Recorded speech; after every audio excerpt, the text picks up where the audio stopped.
복된 주님의 날입니다. 오늘 주시는 말씀 같이 보시겠습니다. 이사야서 64장 1절에서 12절입니다.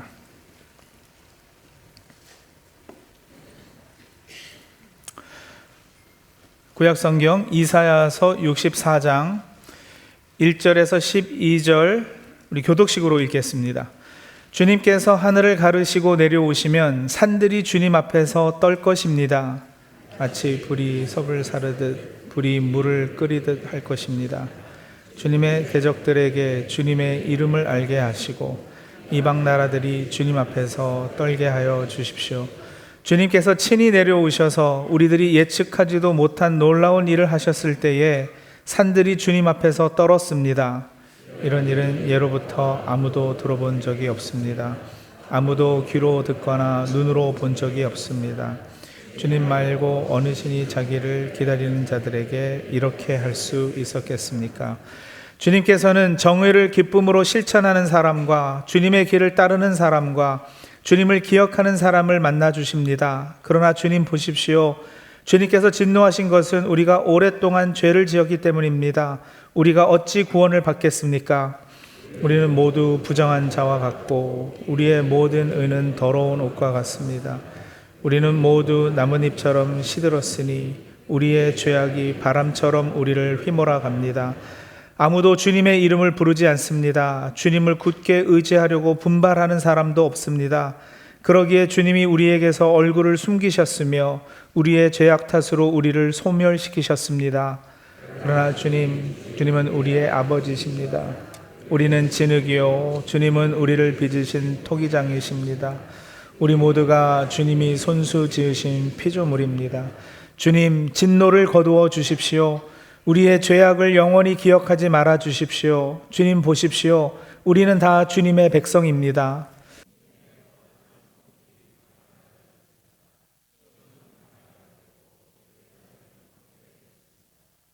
우리의 조상이 주님을 찬송하던 성전, 우리의 거룩하고 영광스럽던 성전이 불에 탔고 우리에게 즐거움을 주던 곳들이 모두 황폐해졌습니다. 주님, 형편이 이러한데도 주님께서는 그저 가만히 계십니까? 그렇게 잠잠히 계셔서 우리가 극심한 고통을 받도록 하시렵니까? 여러분, 어지간히 급하지 않으면 사람은 하나님을 찾지 않습니다. 하나님이 너무 가까이 계시면 복잡하고 귀찮아질 것 같아서 그러죠. 그래서 대부분 사람들은 사실 하나님과 일정 거리를 이렇게 유지하고 싶어 합니다. 그런데 이제 너무 급하면, 정말 죽을 것 같을 때는 그저 본능적으로 하나님을 찾는 거예요. 배를 타고 가다가 파도에 이 배가 뒤집힐 것 같으니까 그랬다잖아요. 스님이 오마이갓 그랬다고. 그냥 본능적인 것 같아요. 요즘 우리가 그렇습니다. 요즘 지금 세상 돌아가는 것을 보면 정말 그렇습니다. 들려오는 소식마다 평안보다는 불안을 안겨줍니다. 몇 해째 이어지는 러시아와 우크라이나의 포성은 그치지 않고 있고요. 미국, 이스라엘과 이란의 전쟁에 꺼져가는 수많은 생명의 불꽃을 보면서 우리는 깊은 탄식을 내뱉게 됩니다. 세계 정세는 한치 앞을 알 수 없게 되었습니다. 이제는 누가 동맹이고 누가 적인지 잘 모를 정도로 혼란스럽기도 하고요. 기후, 경제, 또 미국, 한국 할 것 없이 정치마저 우리를 매우 지치게 하고 있습니다. 그런 가운데 우리를 더 깊은 탄식으로 몰아넣는 것은 그 멀리서 들려오는 대포 소리보다 어쩌면 더 크게 우리 가슴을 때리는 우리 삶의 비명 소리 아닐까요? 내 삶은 지금 어디쯤 와 있는가? 나는 어디로 가야 하는가? 내 삶의 산재에 있는 여러 문제들, 이것들은 우리의 가슴을 짓누르고 있습니다. 오늘 본문 이사야 64장의 이스라엘 백성들, 사실은 그들도 딱 이 심정이었습니다. 이사야서는 크게 세 부분으로 나누는데요. 1장에서 39장, 이거 이제 바벨론의 포로로 끌려가기 전 유다 왕국 시절 이야기예요. 이스라엘이 하나님을 버리고 우상을 섬겼고, 그래서 이제 하나님의 심판이 선언됩니다. 40장에서 55장은 바벨론 포로 중에 있는 백성에게 너희는 다시 예루살렘으로 돌아갈 것이다 라는 하나님의 위로와 회복의 약속이 주어지죠. 처음에는 이제 심판, 선언, 그리고 위로와 회복 약속, 그리고 56장에서 66장이 세 번째 파트인데 포로 생활을 마치고 이제 예루살렘으로 돌아온 그 이후 이야기예요. 오늘 읽은 64장은 바로 이 세 번째 부분에 속하는데 바벨론에서 해방됐어요. 고향에 돌아왔어요. 자유를 얻었습니다. 그런데 막상 돌아와서 보니까 10절 11절 다시 보세요. 주님의 거룩한 성읍들이 광야가 되어버렸어요. 시온이 광야가 되고 예루살렘은 황폐해졌습니다. 성전, 하나님을 찬양하던 성전, 거룩하고 영광스럽던 성전은 불에 탔고 우리들에게 즐거움을 주던 그곳들이 다 지금 황폐해졌다. 바벨론에서 포로로 살 때는 억울하고 힘들기는 하죠, 당연히. 그래도 밥은 먹고 살았거든요. 이불 깔고 잠은 잘 수 있었어요. 애들 장가도 보내고 시집도 보내고. 그런데 막상 자유를 찾아서 고향에 돌아왔는데 이거 집도 없고 땅도 없고 폐허잖아요. 먹고 사는 일부터가 막막한 거예요. 어디서부터 시작해야 할지 잘 모르겠습니다. 그 12절이 이렇게 탄원하잖아요. 형편이 이러한데도 주님께서 그저 가만히 잠잠히 계시겠습니까? 우리가 극심한 고통을 받도록 하시렵니까? 하고 64장이 끝나요. 삶이 무너졌어요. 황폐해진 거예요. 이 정도로 급하면 하나님 찾아요. 우리가 읽은 64장은 전체가 이사야의 기도로 이루어져 있는데 원래 이 기도는 63장 15절서부터 시작합니다. 한번 가보세요. 거기서 시작해서 이제 64장으로 쭉 이어지는데 63장 15절 이 기도의 시작이 어떠했느냐? 보십시오. 하늘로부터 굽어 살펴주십시오. 주님이 계시는 거룩하고 영화로우신 곳에서 굽어 보아 주십시오. 이렇게 기도하죠. 하나님 어디 계시라고요? 점잖게 기도 시작할 때는 하나님 어디 계시라는 거예요. 하늘로부터 굽어 살펴주십시오. 주님 계시는 거룩하고 영화로우신 그곳, 저기 하늘 멀리서 그냥 좀 이렇게 잘 되게 도와줘요. 이 정도. 나름 점잖고 일정거리를 유지하면서 기도하잖아요. 위에 계시면 좀 내려다 봐주세요. 그런데 시간이 지나고 상황이 더 절박해지니까 오늘 우리 읽은 64장 1절에 와서는 기도의 온도가 완전히 달라지는 거예요. 이제는 뭐라 그래요? 주님께서 하늘을 가르시고 내려오시면, 개역개정 성경은 원하건대 주는 하늘을 가르고 강림하시고, 이것도 좀 점잖죠 사실은요. 공동번역은요, 하늘을 쪼개시고 내려오십시오 이랬어요.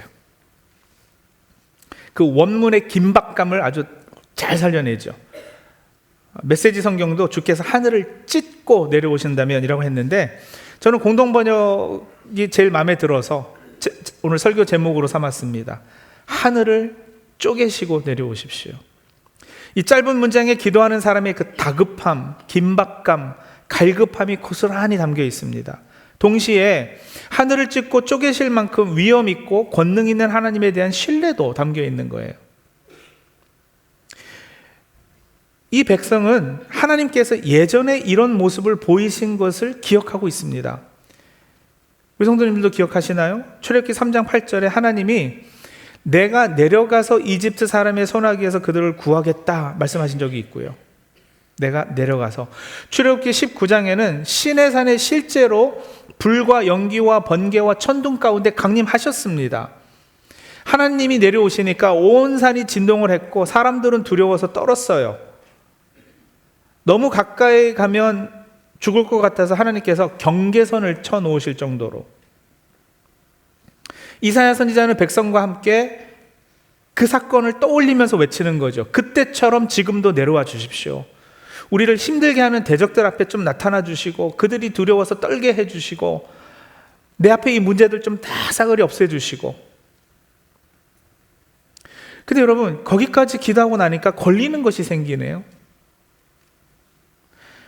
거룩하신 하나님을 대면하면 우리의 불결함이 이렇게 더 선명하게 드러나기 시작하거든요. 사실 어지간하면 급하지 않으면 하나님과 거리를 두고 싶어하는 이유도 바로 그것 때문인데, 우리가 하나님 앞에 서게 되면 내 죄가 숨길 수 없이 표면으로 떠올라요. 마치 장례식에 다들 검은 옷 입고 검은 넥타이 하고 있는데 나만 흰 티셔츠에 찢어진 청바지 입고 가면 눈에 확 이렇게 띄어서 민망한 것처럼, 거룩하신 하나님 앞에 가까이 갈수록 나의 추악함은 더 적나라하게 드러나는 거죠. 그래서 하나님, 하늘을 쪼개고 내려오십시오 하고 울부짖어 놓고서는 5절 후반부에 보시면 이렇게 말합니다. 주님께서 진노하신 것은 우리가 오랫동안 죄를 지었기 때문입니다. 우리가 어찌 구원을 받겠습니까? 이 죄 문제를 거론해요. 6절에는 더 노골적인 표현이 사용되는데요. 우리는 모두 부정한 자와 같고 우리의 모든 의는 더러운 옷과 같습니다. 여기 더러운 옷이라고 번역된 그 히브리어 원어를 직역하면 쓰고 버린 생리대이거든요. 그러니까 선지자가 이스라엘의 죄악을 얼마나 솔직히 숨김없이 고백하고 있는지 보이시죠? 6절 후반부요. 우리는 모두 나뭇잎처럼 시들었으니 우리의 죄악이 바람처럼 우리를 휘몰아갑니다. 여러분, 이스라엘이 왜 바벨론에 끌려갔을까요? 포로가 되고 속국이 됐을까요? 군사력이 약해서, 경제가 무너져서, 지도자가 당시 부패했었기 때문에. 표면적으로 보면 맞아요. 근데 여러분, 영적 안목이 없는 사람들은 그렇게 분석을 해요. 겉으로 드러나는 모습들만 보고. 하지만 이사야 선지자는 알거든요. 백성의 죄악 때문이었어요. 우상 숭배 때문이었어요. 하나님의 역사의 주관자이신데 택하신 백성이 죄를 짓고 잘못하면 혼나야 하거든요. 한 대 맞아서라도 정신 차리게 하시는 거예요. 히브리서 12장 8절에 보면 모든 자녀가 받은 징계를 여러분이 받지 않는다고 하면 여러분은 사생아이지 참 자녀가 아닙니다 라고 했어요. 그러니까 여러분, 때로는요, 하나님이 우리를 벌하시지는 않으셔요. 훈육은 하십니다. 근데 그 훈육 때 기억해야 되는 게 바로 그거죠. 아하, 내가 사생아가 아니구나. 그죠? 내 자식 아니면 내가 왜 때려요? 내 자식이니까 혼내서라도 바로 자라게끔 하는 거예요. 이런 바로 이 딜레마 우리도 느끼지 않나요? 급합니다. 하나님이 필요합니다. 스스로 해결할 도리가 없습니다.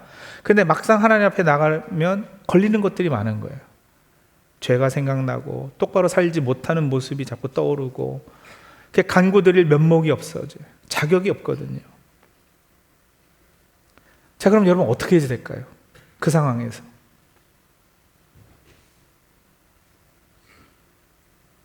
너무 힘들고 어렵고 내 힘으로는 풀지 못해서 하나님 오세요 했는데, 오시면 또 내 안에 이 더러움과 죄악과 해결하지 않은 어두운 모습, 이런 것들이 드러나니까 또 너무 가까이 오시는 거는 안 될 것도 같고, 하나님이 내 기도 안 들어주실 것 같고,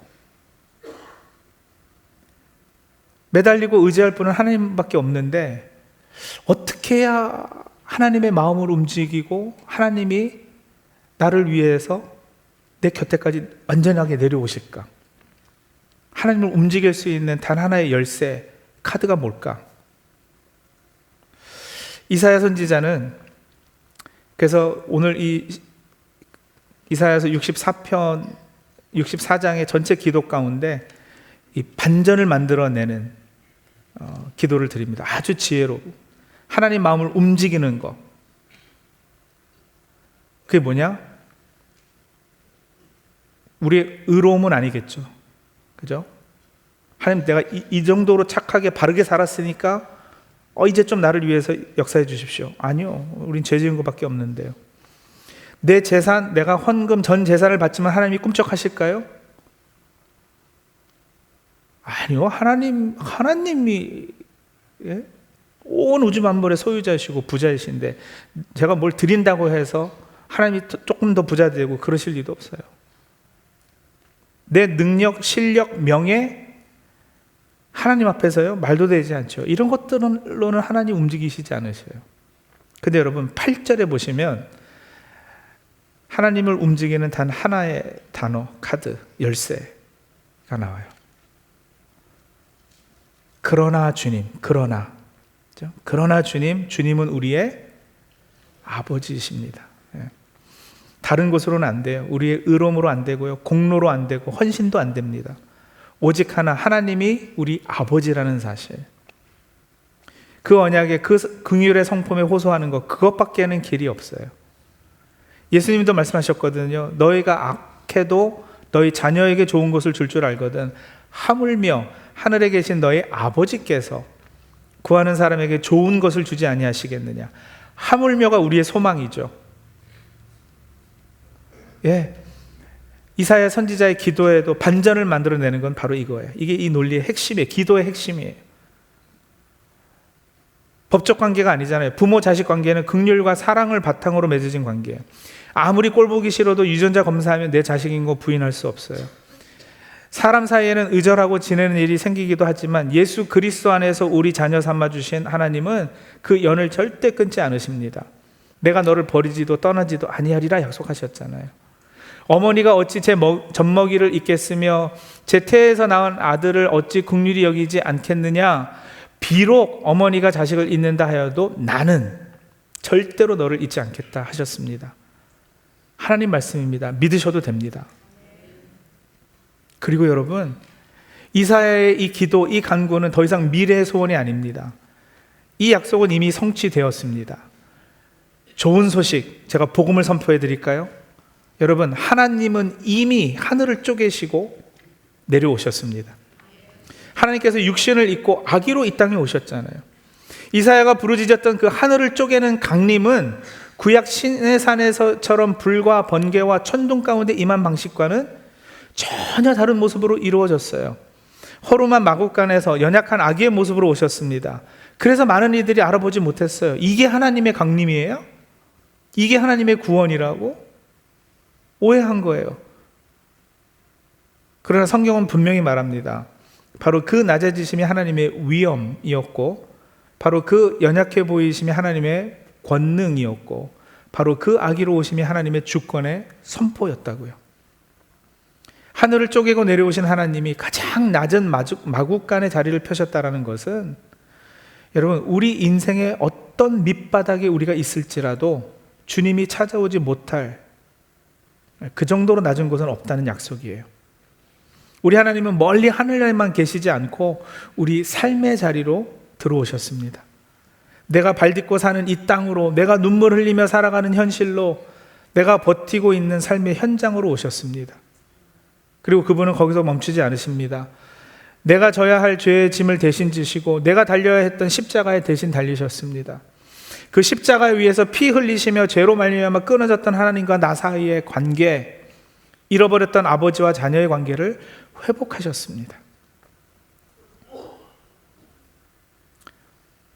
그 일이 정말 이루어졌다는 걸 우리가 어떻게 알죠? 그렇게 죽으셨던 그분이 참으로 다시 살아나셨기 때문에, 부활이 그 증거입니다. 십자가가 죄의 값을 치르신 사건이라면 부활은 그 일이 참으로 이루어졌다는 하나님의 공적 선언, 도장을 꽉 찍어주신 거죠. 맞다, 그렇게 됐다. 하나님께서 예수 그리스도를 죽은 자 가운데 살리심으로 이제 길이 열렸다. 이제 죄와 사망의 권세는 결정적으로 깨졌다. 이제 너희는 내 자녀로 나에게 나올 수 있다. 이렇게 확증해 주신 거예요. 그리고 지난 주일에 우리가 하나님의 음성을 들었어요. 뭐라고요?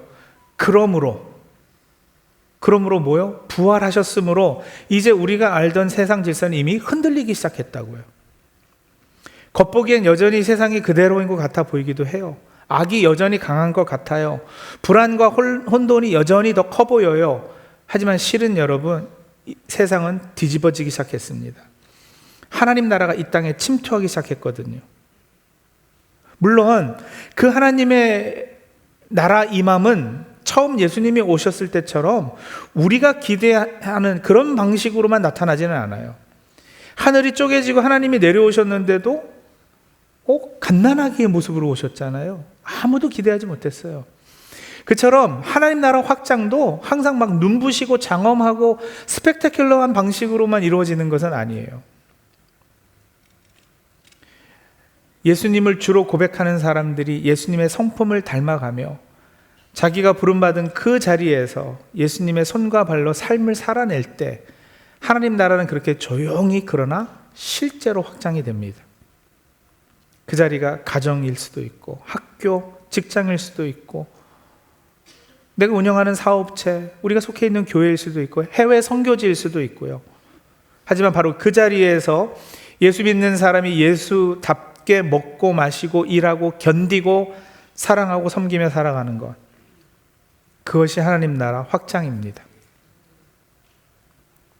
그러니 성도님들, 이제 우리는 담대하게, 아니 어쩌면 거룩한 뻔뻔함으로 아버지 앞에 나아갈 수 있습니다. 뻔뻔한 것은 내 죄를 가볍게 여기는 오만함이 아니라 나의 수치보다 더 큰 아버지의 사랑을 전적으로 신뢰하는 자녀만 가지는 특권이죠. 주님은 우리 아버지십니다. 우리는 진흙이요 주님은 토기장이십니다. 그래서 간구할 수 있어요. 이제 진노를 거두어 주시고 외면하지 마시고 내 형편을 돌아봐 주시고 내 앞에 있는 이런 문제들 주님의 선한 인도 가운데 해결해 나가고 그렇게 내가 다시 빚어지게 도와주옵소서. 다른 자격이 있어서가 아니에요. 내가 더 나아서가 아니에요.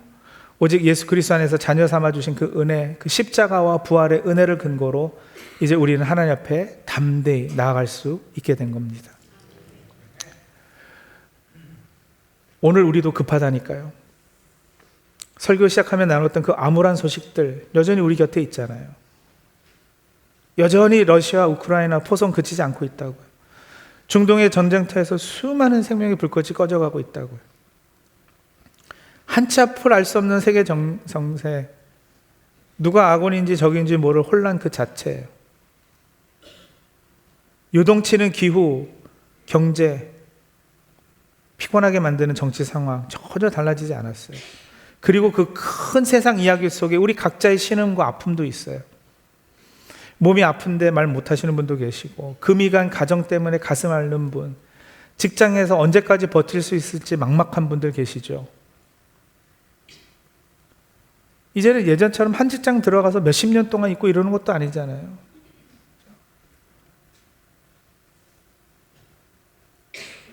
그러니 이사야의 그 심정이 바로 오늘 우리의 심정일 거예요. 하늘에서 굽어만 보지 마시고 제발 하늘을 쪼개고 내려오십시오. 그러나 이미 복음이 선포되었고 성도님들은 그 복음을 들으셨습니다. 이제는 이 풍경이 이전과는 다르게 보여야지 됩니다. 이사야에게 이 기도는 미래를 향한 간절한 간청이었지만 우리에게는 이미 성취된 복음입니다. 세상은 여전히 혼란스럽고 포성은 그치지 않지만 하나님은 이미 그 포성을 뚫고 하늘을 쪼개 우리 곁으로 내려오셨습니다. 포성보다 더 큰 주님의 숨결이 우리와 함께합니다. 비록 세상 질서는 무너진 듯 보여도 우리 아버지이신 토기장의 하나님이 우리를 다시 빚고 계시고, 그리고 조용히 침투해가는 하나님 나라 확장은 결국 이 세상을 뒤집어 엎을 것입니다. 이런 기도하기 자격이 없어서 망설여지셨다고요? 내 죄가 발목을 붙잡았다고요? 기억하시죠? 부모 자식 사이는 자격으로 맺어진 법적 관계가 아니잖아요. 싸우고 연락 끊겼던 자식이라도 엄마 나 힘들어 한마디에 심장이 먼저 달려가는 것이 부모의 마음이에요. 하나님은 그 사랑을 보증하기 위해 독생자 예수를 이 땅에 보셨고 십자가의 피로 너를 절대 잊지 않겠다고 우리 마음에 새겨주셨어요. 그러므로 이제 우리는 이 혼돈스러운 세상 한복판에서 소망을 잃지 않습니다. 세상이 무너지고 전쟁이 계속되어도 내 삶이 여전히 황폐해 보여도 변하지 않는 사실이 하나 있기 때문입니다. 바로 하나님이 우리 아버지라는 사실입니다. 우리가 알던 옛 세상의 질서는 이미 무너졌고 하나님 나라는 이미 우리 안에 침투해 들어와 있습니다. 그러니 성도님들 다시 말씀드리죠. 담대하게 거룩한 뻔뻔함으로 그분께 나아가십시오. 오늘 혹시 조용한 시간을 잠시 내실 수 있다면 무릎 꿇고 이렇게 기도드려 보시기 바랍니다. 아, 하나님, 하늘을 쪼개시고 내려오셔서 감사합니다. 이 혼란한 세상 속에서도 제 곁에 계시니 감사합니다. 주님은 저의 아버지시고 저는 당신의 자녀입니다. 성도님들, 이 고백 하나면 충분합니다. 왜냐하면 아버지는 반드시 자녀의 기도에 귀 기울여 주시기 때문입니다. 기도하겠습니다. 주신 말씀 붙잡고 같이 기도하겠습니다. 하나님, 전쟁과 갈등, 불안과 혼란이 가득한 세상 속에서 우리의 마음이 쉽게 흔들리고 두려움에 사로잡히지 않도록 도와주시옵소서. 들려오는 소식들 때문에 마음이 무거워지고 내 삶의 앞날까지 어둡게 느껴질 때가 있지만 이미 하늘을 쪼개고 내려오신 예수 그리스도를 바라보며 하나님이 지금도 나의 아버지이심을 깊이 신뢰할 수 있도록 믿음 더하여 주옵소서. 세상이 흔들려도 믿음까지 무너지지 않게 하시고 눈에 보이는 현실보다 하나님의 약속을 더 붙드는 주님의 자녀 되게 해 주시옵소서. 우리 같이 기도하죠. 하나님, 그렇습니다. 하나님, 세상 돌아가는 모든 상황들을 지켜볼 때 뉴스를 켜고 들려오는 소식을 들을 때마다 참 많이 불안합니다. 혼란스럽습니다. 그래서 우리의 마음도 빼앗기기 쉽습니다. 하나님, 이럴 때 다른 무엇보다도 마음 지키는 저를 되게 도와주시옵소서. 믿음으로 지켜지게 해주시옵소서. 무거운 마음이 내려놔지게 도와주시고 또 아버지 하나님, 그보다 더 크게 내 삶을 짓누르고 있는 여러 문제거리들, 그것들도 이제는 하늘 쪼개어 내려오신 예수 그리스도를 바라보며 해결하시도록 도와주시옵소서. 이미 내 곁에 들어오셔서 내 삶의 침투에 들어오셔서 문제를 하나씩 하나님의 선한 역사 가운데 해결하시고 합력해 선을 이루고 계시는 줄로 믿습니다. 하나님, 세상이 흔들려도 믿음까지 무너지지 않게 하시고 하나님의 약속을 더 붙드는 주의 자녀들 다 될 수 있도록 도와주시옵소서.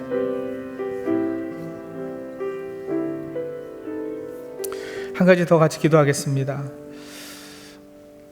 하나님 나라가 이미 우리 가운데, 우리 삶 가운데 임하기 시작했습니다. 네. 그렇게 보이지 않는 것, 네, 그건 말씀드렸죠. 네, 그 하나님이 일하시는 방식이세요. 그래서 믿음이 필요해요. 믿음의 눈으로 바라봐야지 돼요. 그리고 그 하나님 나라 일꾼으로 서게 해달라고 우리의 결단과 헌신 또 다짐이 필요합니다. 우리 기도하실 때 보냄받은 자리에서 하나님 나라를 살아가게 해달라고, 화려한 기적이 아닐지라도 우리가 부름받은 가정과 일터에서 예수님의 성품을 닮아 주님의 손과 발 되게 해 주시옵소서. 우리의 지극히 평범한 일상이 끊어졌던 하나님과의 관계를 회복하고 하나님 나라가 침투하는 거룩한 통로 되게 하여 주시옵소서. 같이 기도하겠습니다.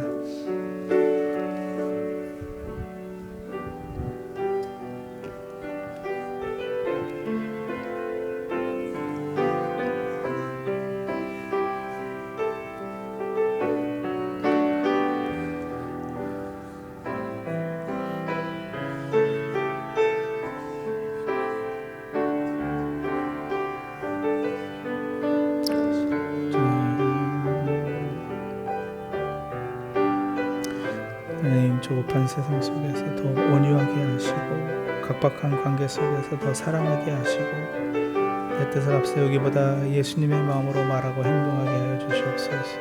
그래서 우리가 있는 자리마다 하나님 나라가 조용하지만 실제로 임하게 하시고 우리의 삶이 예수님의 손과 발이 되게 하여 주시옵소서. 주님,